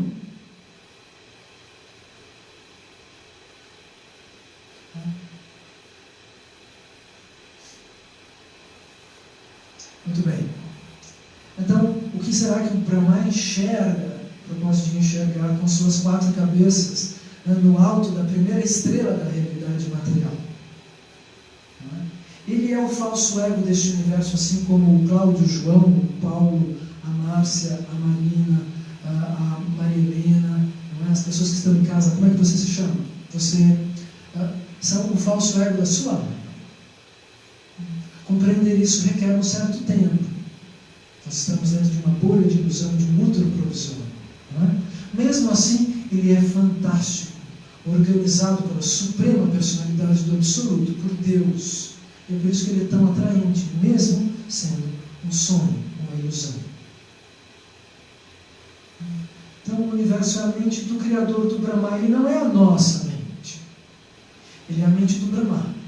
E agora nós vamos entender como é que a nossa mente está dentro da mente do Brahma. Isso é muito interessante. Tá? Muito bem. Segundo a física quântica, né, o universo é consciente. Participam deste ponto de vista David Bohm, o prêmio Nobel, Wolfgang Pauli, outro prêmio Nobel, Massimo Teodorani, um cientista italiano, não é? Brian Josephson, não é? O próprio Jung acreditava nisso, psicólogo famoso, aluno de Freud, não é? E nós vamos tentar explicar isso. Nós vamos aqui, não é? Ver a sincronicidade do Jung aqui. Então, o que é essa sincronicidade? Ou seja, existem categorias de coincidência na matéria, não é na vida de cada um de nós, que são coincidência demais para não serem pilotadas por algo. Ou seja, por exemplo, alguém vai num lugar, não é, e ouve exatamente aquilo que precisava escutar de duas pessoas que estavam conversando numa mesa ao lado. De todas as mesas de um restaurante, onde é que aquela pessoa poderia se sentar? Ela se senta ao lado daquelas duas pessoas que desvendam para ela um enigma específico relativo ao seu trabalho. Uma pessoa sai do metrô numa cidade qualquer da Europa, sendo brasileiro, e encontra seu amigo de infância, aconteceu comigo, caminhando de costas no metrô, e eu o reconheci de costas. Eu chamei Luiz, e ele virou. Era ele. Qual era a probabilidade que no metrô de Londres eu encontrasse um amigo de infância em Piccadilly Circus, que é uma das maiores confusões, maiores estações de metrô que eu já estive na vida? Menos do que um, menos do que zero, sei lá, eu não sou bom em estatísticas. Então, uma pessoa caminhando na rua encontra a pessoa por quem está apaixonada saindo de uma loja na hora que a pessoa está cantando uma música de amor. Da onde sai isso? Não é? Como é que a nossa realidade é cheia desses tipos de truque, que são truques éticos? Eu conheço uma pessoa que estava falando mal de outra, bem no momento em que ela abriu o elevador de um prédio onde a outra não poderia estar, e disse: a fulana ciclana, abriu a porta, e a fulana ciclana estava dentro do elevador. Eu estava presente também nessa cena, não só no Piccadilly Circus em Londres, onde eu encontrei Luiz. O que significa isso? A realidade material está dizendo, por exemplo, no caso da fulana ciclana, não é melhor a gente não falar das pessoas que não estão presentes? Há um ensinamento ético por trás disso.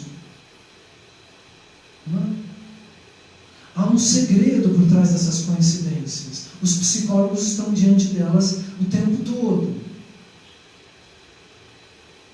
Porque os pacientes vêm contar sobre a vida e eles estão vendo. É por isso que Jung participa dessa história com outros físicos quânticos. Porque ele dizia: espera um pouquinho, os meus pacientes estão contando algo que parece mais um enredo de uma novela do que coisas que acontecem ao acaso.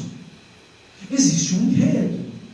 E aí os físicos foram atrás do enredo do ponto de vista das fórmulas e encontraram esse aqui, o Massimo Teodorani, falando sobre o enredo. Não é? A foto não saiu bem. Então, aí o que os físicos disseram? Os físicos perceberam que dentro de um átomo os elétrons estariam distantes uns dos outros, segundo as órbitas das suas camadas. Né? O núcleo do elétron está aqui, tem uma órbita lá na Avenida Paulista, uma outra lá no Ibirapuera, uma outra lá no Morumbi. Né? Ela confirmou lá fora que a proporção está boa, inclusive. Então, como é que funciona isso? O elétron que está na Avenida Paulista, segundo a física, ele ao mesmo tempo aparece no Ibirapuera, e ao mesmo tempo ele aparece no Morumbi, e ele pode estar no Ibirapuera e no Morumbi de um outro átomo da mesma molécula ao mesmo tempo. Não é? Os cientistas de hoje em dia chamam isso de quantic jump, mas eles não pulam. A literatura védica diria que eles se manifestam simultaneamente. Não é?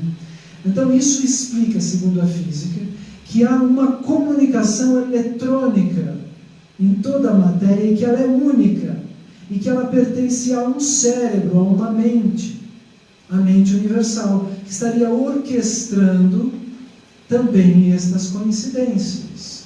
Porque o único lugar onde memória, espaço, lembrança e tempo se mixam com a mesma velocidade é dentro da mente humana. Se eu disser a fotografia da sua mãe que você mais gosta, se eu disser um dia na praia, uma imagem aparece imediatamente dentro da sua mente, você não precisa ir no catálogo das imagens. Não é? O nome de um seu amigo de infância, pum. Esta velocidade é uma velocidade mental. Isso, segundo os cientistas, explicaria esta sincronicidade que o Jung diz que acontece. Os Vedas dizem que há mais mistério entre a sincronicidade do Jung e os cálculos científicos, pois além do Brahma, existem outras potências cósmicas como Mahamaya, não é? Os planetas, as personificações dos planetas. Não é? Então o jogo, não é, de coincidências está sendo operado por mais de uma inteligência. Deus é único, não é? Mas os 33 milhões de semideuses védicos são personificações cósmicas que manipulam a realidade onde nós estamos. Caros alunos, caros amigos, nós somos o Big Brother do cosmos, segundo a literatura védica. O nível humano é o ponto onde as pessoas adquirem karma para se mover dentro desses diferentes níveis planetários, como nós veremos em aulas do próximo mês. Então, o que está escrito aqui é isso. O próprio elétron pode se apresentar simultaneamente em dois lugares diferentes, assim como acontece dentro do pensamento humano, onde tempo e espaço são passíveis, não é, de comunicação. Muito bem. Então, como é que isso tudo acontece? Nós já explicamos na aula de astrologia, que vai acontecer de novo na próxima terça-feira. Os campos magnéticos dos planetas, esse aqui é o campo magnético de um quarto, não é? Então o abajur, o celular, a televisão, tudo isso a gente deve desligar para dormir bem, né? Cuidado com as radiações azuis e verdes do celular, porque elas acordam a nossa vista, interferem na produção da melatonina e a gente não consegue dormir. Mas aqueles que não desligam os aparelhos eletrônicos, né? Eu deixo uma luzinha porque os Vedas dizem que é bom, né? Mas eu deixo ela longe da cama. Tem no quarto uma rede de intrigas elétricas invisível. Não é? Esta mesma rede de intrigas elétricas acontece dos planetas para conosco. Atravessando nossos chakras, os planetas conseguem dizer hora de se apaixonar, hora de ficar irritado, hora de estudar, hora de se sentar, hora de ir para a Índia, hora de prestar atenção, hora de brigar com não sei quem. Né?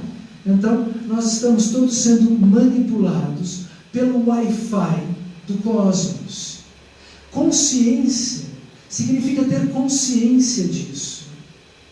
Alcançar o nível de Nirguna, segundo a literatura original, segundo o Bhagavad Gita, significa se livrar das amarras desse teatro de marionetes. Essa é a autorrealização. As almas que alcançam a autorrealização se libertam dessas energias das cordas que os planetas, no seu Wi-Fi, usam para comandar os nossos instintos e os nossos desejos. É isso que o Ciência Milenar Indiana gostaria de tratar com vocês, com aqueles que são sinceros, com aqueles que querem vir até aqui, com aqueles que nos escrevem pelo Facebook, não é?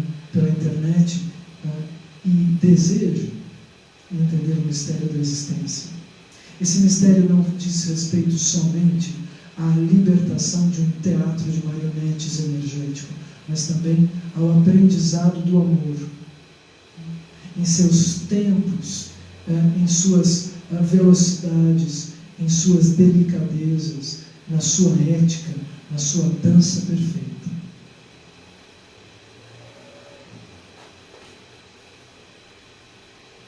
Os planetas irradiam suas influências para os chakras, compondo o nosso nível mental.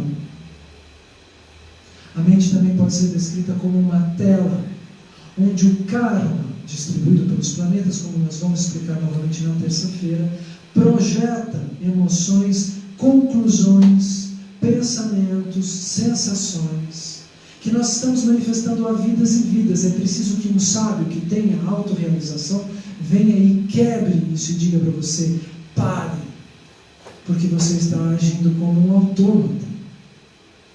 O que você está pensando e sentindo diz respeito ao universo e não ao seu eu eterno. Esse é o convite que Krishna nos faz no Bhagavad Gita. A prova, esse é um desenho do campo eletromagnético ligado somente ao coração. O nosso coração manifesta um campo eletromagnético que é medido aqui pelo HeartMath Institute. O que a acupuntura faz? A acupuntura cria pequenas antenas que captam essas energias dos planetas, direcionam e tiram, digamos assim, pontos de entupimento dos marmas, dos canais, dos rios energéticos que estão dentro do nosso corpo. Então nós temos prova de tudo isso. Outra prova da perfeição dos Vedas, se alguém dissesse: mas isso tudo que você está dizendo pode ser uma teoria.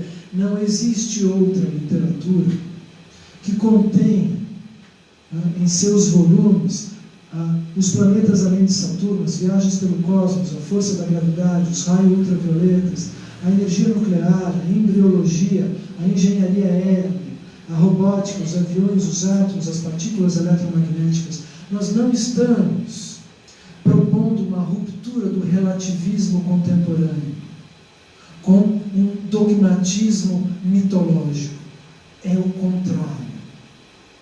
Nós estamos raciocinando sobre o conteúdo das primeiras escrituras e levando as pessoas a compreender o seu significado exato e específico. Participe do Ciência Milenar Indiana. Nós podemos ajudar você a compreender o que é necessário para começar o percurso espiritual de maneira científica, ética e precisa.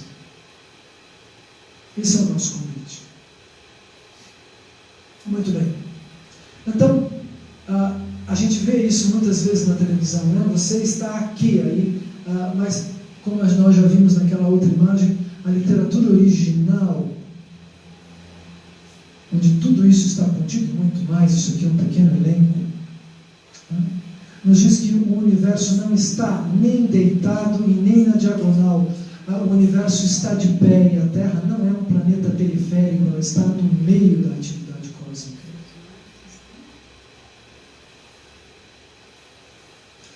Prova disso mais uma vez: 50% alegria, 50% dificuldade.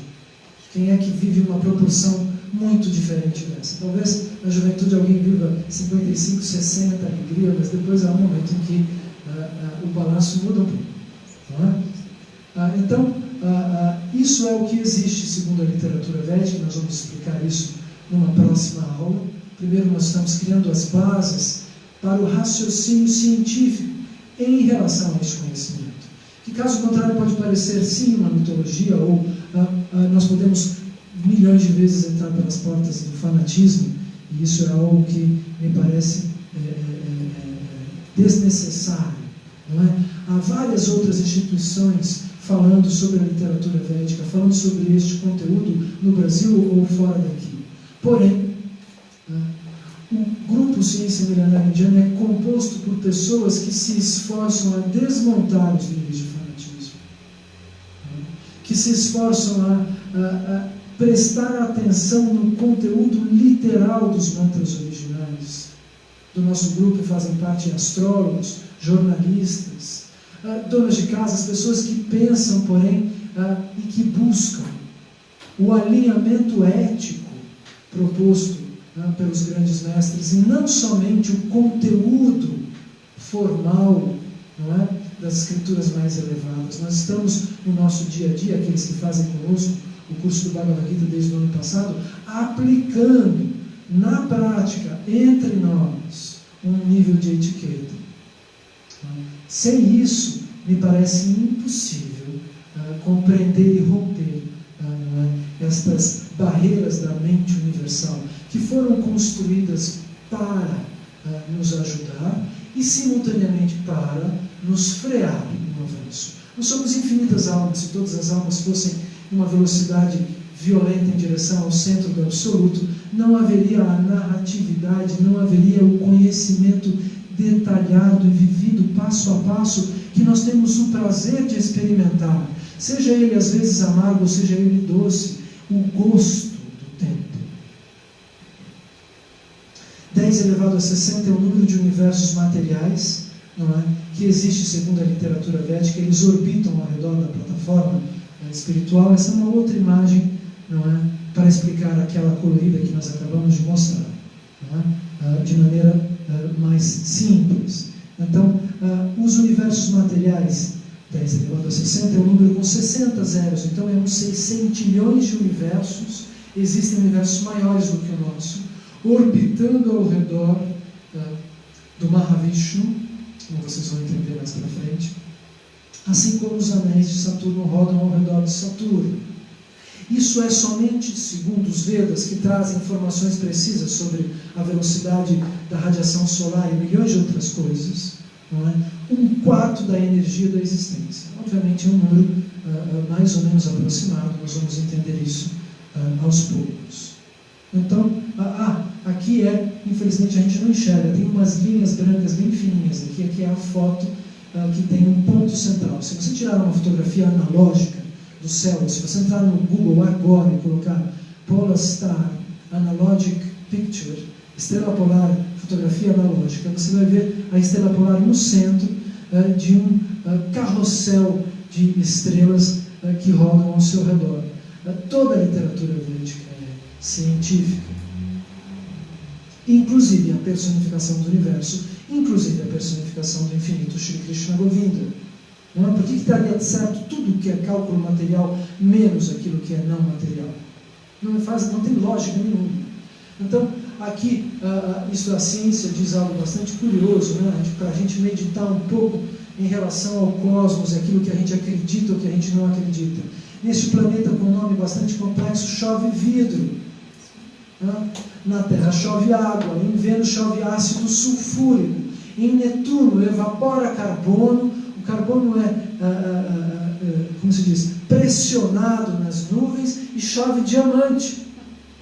Não é? Então, suspendamos nossa incredulidade, aprendamos com a ciência, com a fonte de todas as ciências, a literatura védica, que não precisa de revisão de cálculos, o significado real das coisas. Por favor, participe do nosso curso do Bhagavad Gita. Aqui uma imagem do tempo manifestado pelo cosmos, e não só nas bobinas de filme antigo, de filme preto e branco. Tudo isso existe, não é? A 4ª dimensão é esta linha, a 5ª dimensão é esta. As diferentes possibilidades de vida que nós temos à nossa disposição, não é? Digamos que ela é a dimensão do arbítrio. Aqui nós temos gigantescos universos, né, multiplicados. Então, o que é aquele 10 elevado a 60? Segundo a matemática e a física quântica, é um número de vértices possíveis da mais sofisticada e mais alta dimensão da matemática. Encaixa com o mesmo número de universos que rodam ao redor do Mahavishnu. Portanto, 10 elevado a 60 é o número de Big Bangs, de Big Ons, que orbitam ao redor da plataforma transcendental. As pessoas dizem que Deus é grande. Assim.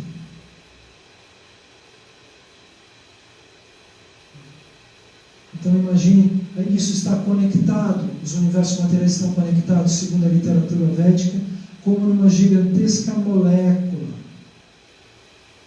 E isso tudo, que aqui precisa de tanto espaço, é um quarto de um volume que aqui tem 3 quartos. O mundo transcendental, a realidade espiritual é muito maior do que a soma de todos os mundos materiais. Nós estamos na crosta do infinito, senhoras e senhores. Por quê? Porque o nosso nível de consciência está aqui agora, no tempo e no espaço. Tudo existe paralelamente, simultaneamente. O conhecimento védico é aquilo que vai nos levar a caminhar de maneira inteligente dentro deste gigantesco labirinto. Todos os universos estão conectados geometricamente como um gigantesco arranjo atômico, como uma gigantesca molécula, diz este mantra do canto 3, capítulo 11, verso 41 do Srimad Bhagavatam, traduzido em inglês: The layers or elements covering the universe are each 10 times thicker than the one before, and all the universes clustered together appear like atoms in a huge combination. Essa parte aqui é a tradução de depois da vírgula. E todos os universos colocados juntos aparecem como átomos numa gigantesca combinação atômica. Estrelas influentes, luminares celestes e mesmo os átomos, todos estão em rotação em suas respectivas órbitas, sob a direção do Supremo Shri Krishna. Convido vocês a assistirem amanhã, ou quando quiserem, a nossa última aula, as provas científicas da existência de Deus, onde nós explicamos como é que nós podemos entender a presença do Absoluto através da manifestação sonora da sua emanação transcendental, o Om, que gera os átomos. Os átomos são a prova do Absoluto. E o que tem a nossa mente a ver com isso? A nossa mente está presa nesses níveis. E ela espelha essa realidade cósmica. Portanto, um planeta que irradia ignorância, um outro planeta irradia conhecimento, aquele que irradia ira, aquele que irradia paz, não é? Nós conhecemos isso através da aula aqueles que fizerem o nosso curso vão entender isso com mais detalhes, e terça que vem nós vamos ter uma outra aula transmitida ao vivo, gratuita, sobre isso também, não é? Então, nós estamos presos dentro de uma realidade como de um gigantesco prédio. Imaginem o Big Bang como um gigantesco Empire State. A nossa alma está em um determinado andar. A nossa vida está acontecendo em um determinado andar, desse gigantesco Empire State de tempo e espaço, atmosferas e mundos, sóis e luas, oceanos e nuvens. Não? Nós estamos dentro de um gigantesco labirinto que é como uma sala na qual o pai e a mãe escondem um objeto e brincam com o filho de quente e frio. Este objeto é o Bhagavad Gita. Este objeto é o conhecimento védico. Este objeto é a ética das almas autorrealizadas, que é o assunto principal do estudo do Ciência Milenar Indiana, que ainda nem chegou às aulas públicas, pois nós estamos explicando a parte racional. Eu não vejo a hora de dar para vocês o comportamento das almas autorrealizadas entre si, o tema mais fascinante desta gigantesca e infinita literatura. Então, dentro deste prédio imenso chamado Brahmanda, a alma nasce e morre e se movimenta. Ela toca o fogo, queima a mão e aprende que o fogo queima. Ela conta mentiras, é desmentida e aprende que a mentira não a leva muito longe. Ela manipula pessoas, ganha dinheiro e aprende a ganhar dinheiro sujo, aprende a ganhar dinheiro demoníaco, como dizem os Vedas. Ela entende o que é a economia através da evolução do próprio comportamento e é abençoada com a prosperidade, segundo os mesmos manuscritos. Nós vamos ter um curso sobre isso também. Ela aprende a tratar os pais, ela aprende o que é o amor, o que é o celibato, o que é o respeito com os mestres, aonde nos leva o desrespeito. Está tudo aqui, nós podemos nascer deste lado ou daquele. Nós somos livres aqui dentro de experimentar todos os aspectos, os desdobramentos da lei do karma. Mas isso não significa que a nossa petulância, que a nossa vontade, que a nossa ignorância seja a lei. Ela simplesmente pode ser manifestada durante uma vida, mas ela também gerará frutos que terão sabores mais doces ou mais amargos. Este é o mecanismo que regula a bolha da ilusão material, o agregado cósmico que nós estamos, que orbita ao redor do Mahavishnu, da expansão criadora do Supremo Shri Krishna Govinda. Então, quando a nossa mente material conhece Bhaktivinoda Thakur, Bhaktisiddhanta Sarasvati Prabhupada, significa que nós já estamos focalizando seres que alcançaram a perfeição. Quando nós conseguimos ouvir as aulas do Ciência Milenar Indiana, significa que nós estamos usando o Facebook ou o YouTube da melhor maneira possível. As coisas têm um significado real, fenomênico, científico e dentro da nossa mente. Eu me lembro que eu estava cantando o Mahamantra na Índia, na cidade de Jagannath Puri. Para quem não sabe, eu vou cantar o Mahamantra agora, quem quiser cantar comigo. Hare Krishna,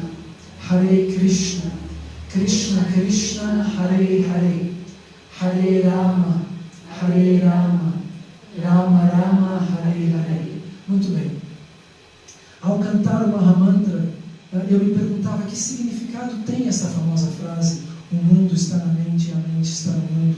E eu olhava pela janela do meu quarto, numa cidade sagrada chamada Jagannath Puri, e via um monte de pequenos prédios da janela, com várias pessoas, uma caminhando ali, outra caminhando lá, e eu via aquilo que parecia uma maquete de uma cidade, pois a Índia em alguns momentos é bastante mais simples e mais pitoresca, parece um presépio, não é?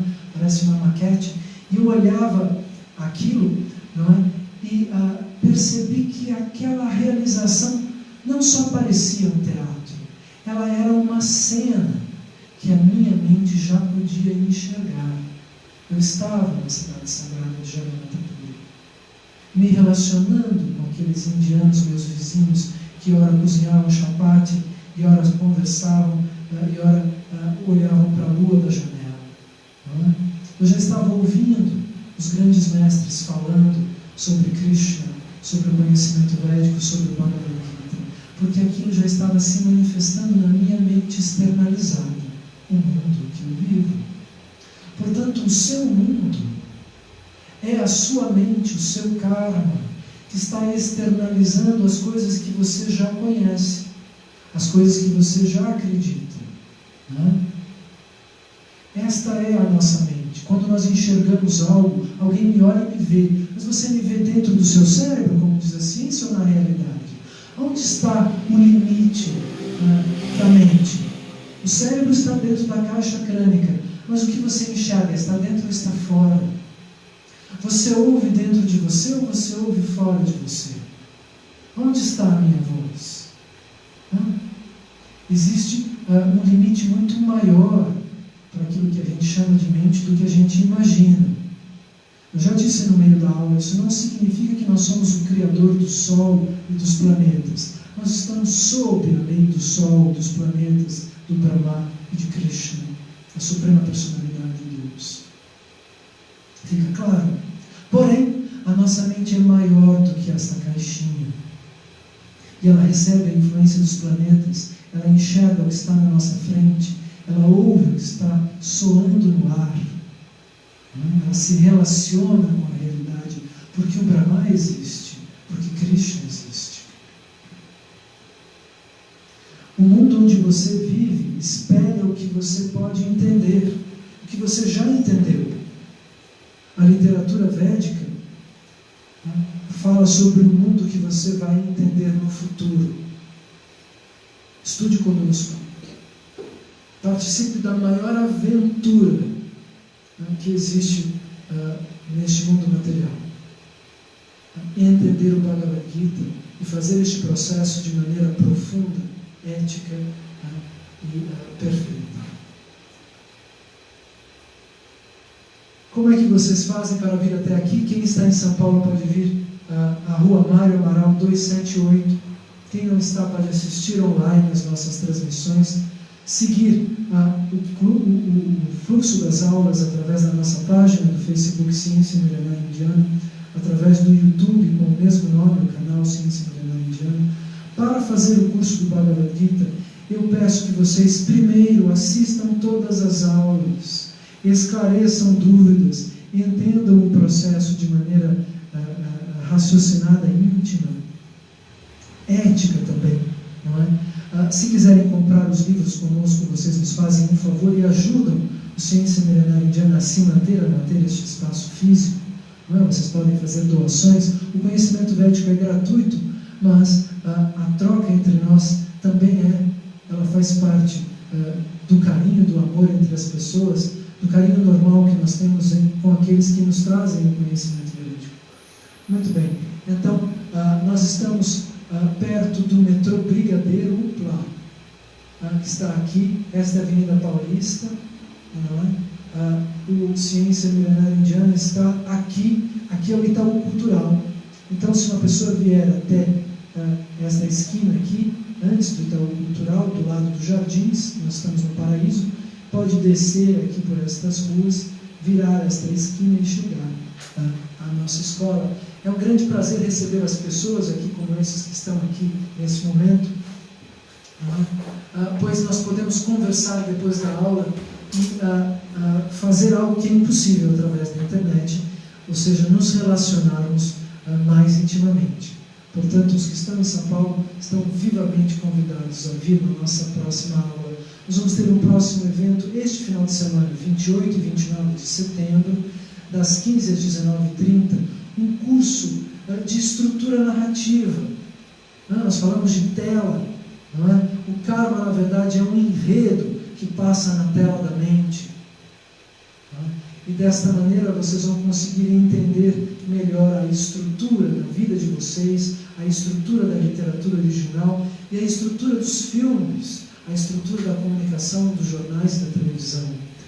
Eu acho que seja uma grande ocasião para mergulhar dentro de um conhecimento filosófico, literário, cinematográfico, que nos envolve e que mantém um nível mental se comunicando com a realidade mais ou menos fictícia que está ao nosso redor.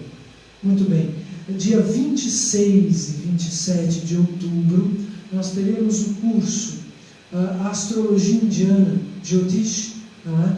Ou Jyotish, dependendo da pronúncia, o módulo 1 do curso, para quem quiser entender como funciona o cosmos material e a nossa relação com planetas, o karma, etc.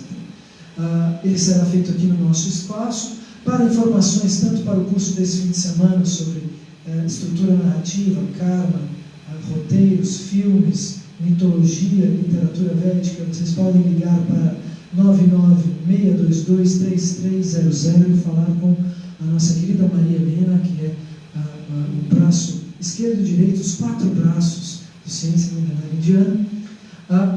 E também nós vamos ter outras aulas. Dia 1º e 3 de outubro, às 19 horas aproximadamente, estaremos transmitindo de Avaré 2 aulas pelo Facebook. Dia 16 de outubro, voltamos a São Paulo com a palestra O Karma e o DNA. Lembre-se que as palestras do Ciência Milenar Indiana às vezes podem ter o mesmo nome, mas nunca têm o mesmo conteúdo, pois o tempo tem diferentes sabores. Obrigado pela confiança e pela paciência de todos vocês. O Ciência Milenar Indiana nós já apresentamos no decorrer desta aula, não vamos repetir estas informações. Este é o nosso website, vocês nos encontram no Facebook, no YouTube, parece que nós temos um perfil também no Instagram, eu nunca vi. O nosso site cienciamilenarindiana.com tem as primeiras aulas fundamentais, a verdadeira origem da cultura, a cultura védica e consciência, cultura indiana e ciência da autorrealização. Sugiro a todos que estudem, vejam os 2 vídeos breves do Ekadasi, o jejum indiano, e pratiquem essa purificação do corpo, do karma e da mente. As provas científicas científicas da existência de Deus e introdução ao conhecimento védico, são aulas que vão levar vocês mais adiante, preparar o estudo do Bhagavad Gita. Vou pronunciar um mantra para fechar a aula, agradecendo aos mestres, aos Vaishnavas, aos grandes santos, aos grandes sábios, às almas autorrealizadas que mantêm intacto este conhecimento, colocando aos seus pés o meu esforço pessoal de manter da mesma maneira, apesar de traduzido numa linguagem ocidental, os conteúdos eternos da literatura védica. Vanchakalpatarubhyascha kripa sindubhya eva cha patitanam pavanebhyo vaishnavebhyo namo namaha. Obrigado, Haribo.